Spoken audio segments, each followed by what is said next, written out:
السلام علیکم ورحمۃ اللہ۔ بھائی کا سوال ہے کہ جمعہ والے دن جمعہ کی نماز کے لیے دو اذانیں کیوں کہی جاتی ہیں؟ محترم بھائی، سب سے پہلی بات تو یہ ہے کہ آقا علیہ الصلوۃ والسلام، حضرت ابوبکر صدیق اور حضرت عمر فاروق رضی اللہ تعالیٰ عنہما کے دور میں ایک ہی اذان ہوا کرتی تھی، اور وہ اذان تب ہوتی تھی جب خطیب ممبر پہ تشریف فرما ہوتے تھے۔ آقا علیہ الصلوۃ والسلام ممبر پہ آ کے بیٹھتے، اذان ہوتی، آپ خطبہ دیتے، یعنی دو خطبے، اس کے بعد اقامت ہوتی اور اس کے بعد جو ہے وہ نماز جمعہ ادا کی جاتی۔ یہی سلسلہ تھا ابوبکر صدیق کے دور میں، یہی سلسلہ تھا عمر فاروق رضی اللہ تعالی عنہما کے دور میں۔ اس کے بعد جب حضرت عثمان رضی اللہ تعالیٰ عنہ کا دور آیا اور مدینہ بڑا ہو گیا، مسلمان زیادہ ہو گئے، بستیاں، گھر دور دور تک پھیل گئے، تو پھر حضرت عثمان رضی اللہ تعالیٰ عنہ نے ان کو متنبہ کرنے کے لیے، ان کو متوجہ کرنے کے لیے اس پہلی اذان کا اہتمام کیا، اور یہ حضرت عثمان کی سنت ہے، اور ہمیں حکم ہے علیکم بسنتی و سنت الخلفاء الراشدین المہدیین۔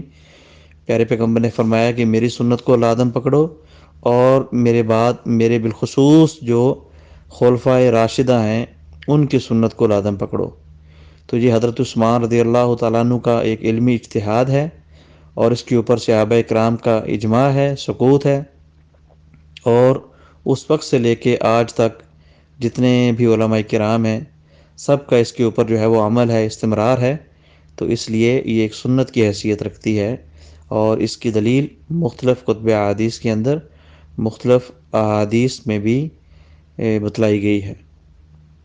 تو بہرحال آقا علیہ الصلوۃ والسلام اور ابوبکر صدیق، عمر فاروق رضی اللہ تعالیٰ عنہما کے دور حکومت میں پہلے بازاروں میں اعلان کیا جاتا تھا، یا ایھا الذین آمنوا اذا نودی للصلاۃ من یوم الجمعہ فاسعوا الی ذکر اللہ وذروا البیع۔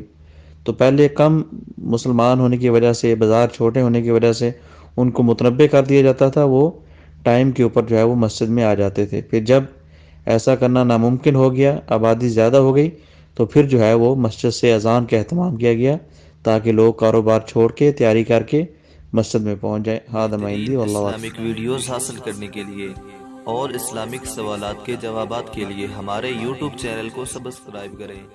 Safe Islamic